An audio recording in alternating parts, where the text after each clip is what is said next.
not sure I like this. I'm not sure this is a good idea. But I got to guard against being an old fogey here at the same time. Well, for some reason I've had ESPN up here. Oh, I know why. Because it was on for the British Open last week. Anyway, on ESPN, during the program today, even before the program started, ESPN's been out at the first day of Denver Bronco training camp. They've been televising the first day of Broncos training camp, and they're focusing on Peyton Manning, and most of it has been Peyton Manning standing around. He's taking a few snaps. He's going through 3-step drops, 5-step drops, handing the ball off. Didn't throw a lot, at least not on camera. They've been out there all day. They've had their 2 big-time analysts sitting off to the sideline telling us what's been going on. It's training camp. They're destroying the mystique of all this. And now they just finished an interview after the first practice with a player, Eric Decker.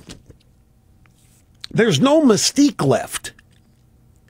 That's just, maybe it's just me. I'm sure a lot of football fans are eating this up.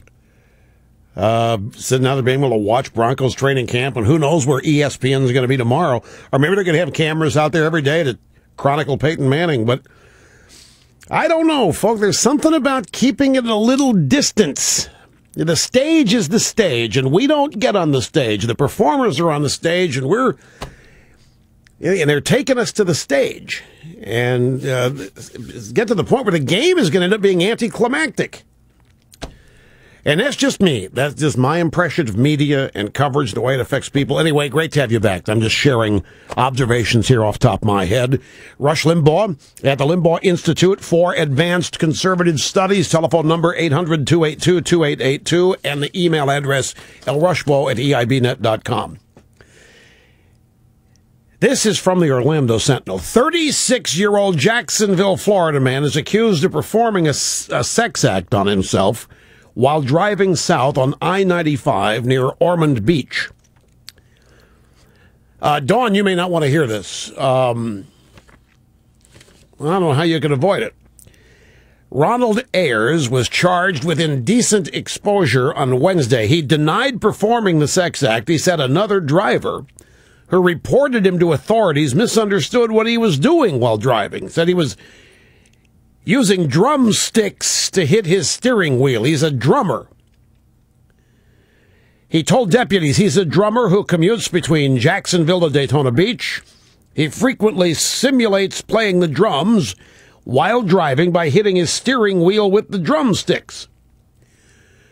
So what happened was a woman from Flagler Beach called authorities at 8 o'clock Wednesday morning and said that a driver, later identified as this guy, was performing a sex act on himself while driving a Chevrolet Astro van. Dawn, a question. If you were driving I-95 and you saw a guy who you thought was performing a sex act, would you call 911? Would you call the authorities? You don't think you'd notice?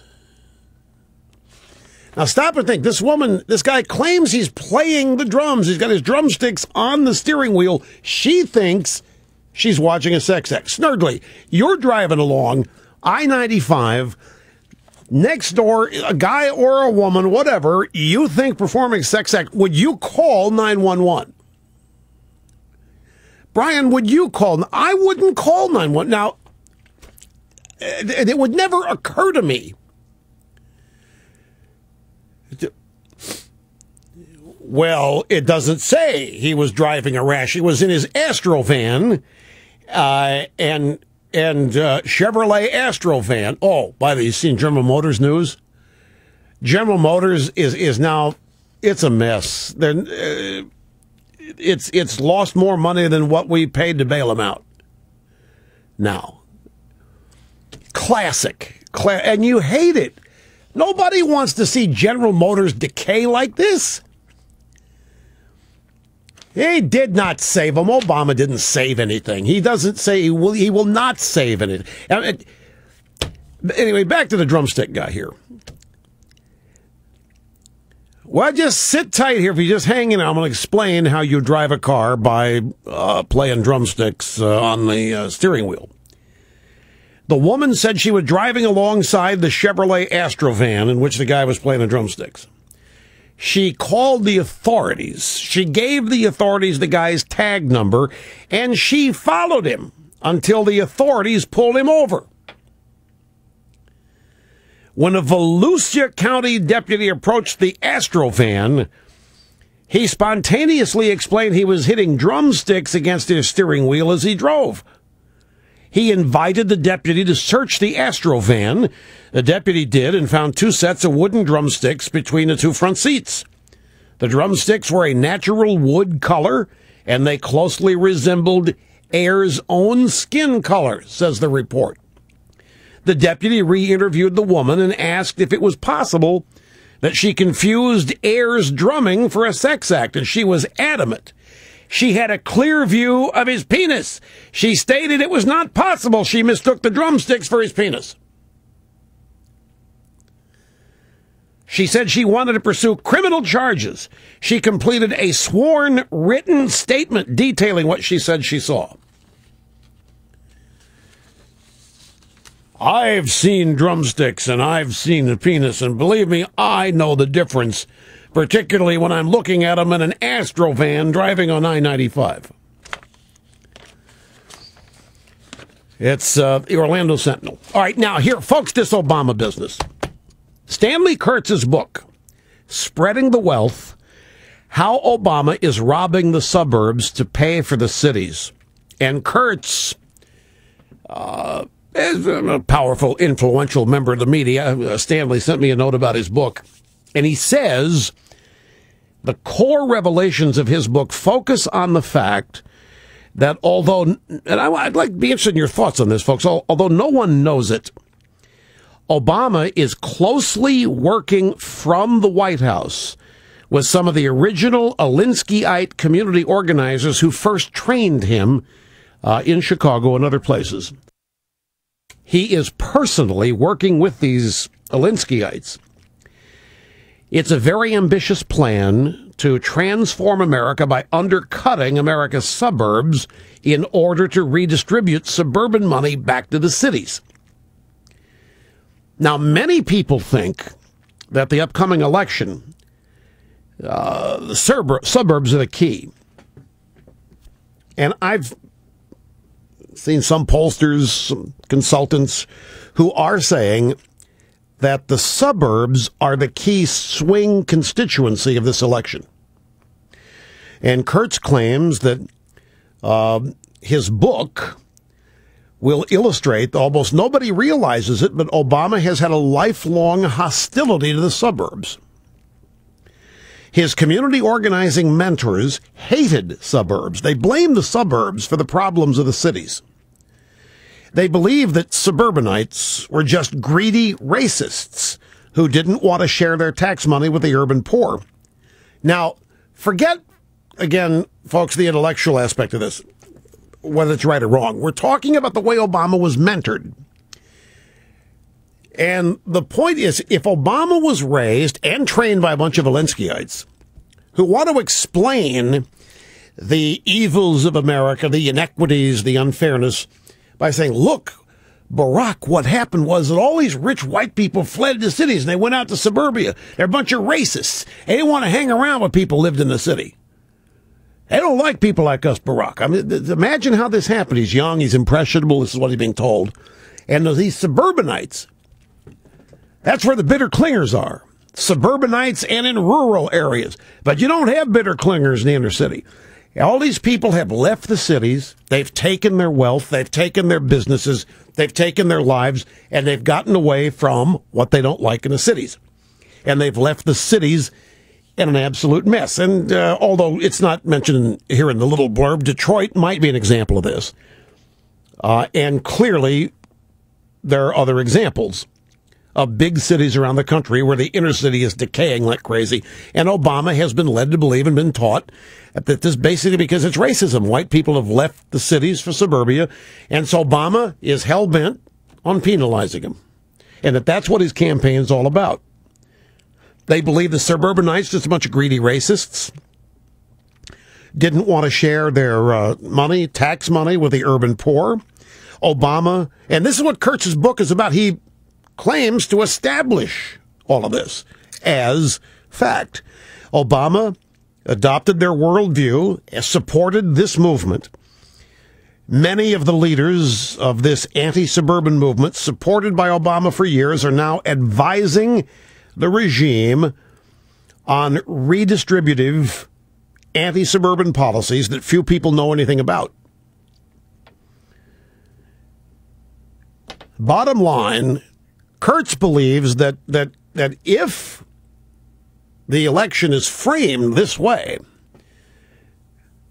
that if enough people begin to look at this election through the prism of Obama and the radical left despising suburbia,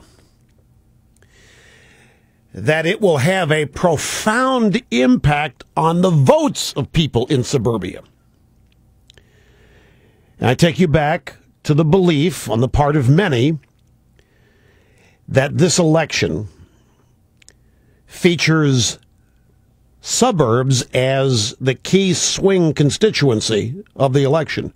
In the swing states, for example, where are the swing votes? And the theory is the swing votes in the swing states are in suburbia. And if the suburban voters are made aware that they are the targets of this redistributive policy, of the, you didn't build that, you didn't do that on your own, that when Obama says things like that, he's talking to suburbanites. He has suburbanites in their mind. He has people who fled the cities. They are a problem. They have committed an act for which they need to pay. The cities are in trouble because of racism. White people didn't want to live among blacks in the inner city and fled. All the way back to the 50s when suburbs began to pop up. Not something new. This has been an Alinskyite belief for years. Now, you couple this with the fact, folks, the left, if you listen carefully, it isn't hard to believe the left has always had it in for the suburbs. The left believes that the suburbs is everything that's wrong with America. That's where all the cars are. That's where all the SUVs are. That's where all the malls are. You can't have mass transit in the suburbs. It's too spread out. You can't control everything. Cell phones, all this stuff. It's all part of suburbia. Environmentalists hate the suburbs because that's where all the environmental destruction takes place. It's where all the driving takes place. It's where all the gas stations are. It's where all the reasons people spend their money have to be or happen to be. There is to buttress what Kurtz is saying, there is a report just out from the Brookings Institute. It's titled Demographic Reversal. Cities Thrive, Suburbs Sputter. Last year, for the first time in more than 9 decades, the major cities of the nation's largest metropolitan areas grew faster than their combined suburbs. At least temporarily, this puts the brakes on a long-standing staple of American life, the pervasive suburbanization of its population, which began with a widespread automobile use in the 20s to the present day when more than half the country lives in the suburbs. And this reversal is identified in an analysis of newly released census data for 2010 and 2011 and can be attributed to a number of forces. And so Kurtz's book is going to make the case that the real Obama campaign, unstated, is an attack on suburban flight and suburban life and the people who are there. They are the real problem. They are these business owners. They are self-made. They are the people who have built the factories. They are the people who have used the roads and bridges and haven't paid anybody for it. They are the thieves. They are selfish, and they abandon people because of what they look like. The suburbs are the repository of evil. Well, not evil. The suburbs, that's where the real problem people in this country live. The people with whom we have to get even. And, by the way, the Brookings institution, they call this move back to the cities the new American dream. A bunch of libs at Brookings. So Kurtz could well be onto something here. Let's take a brief time out and come back and continue after this.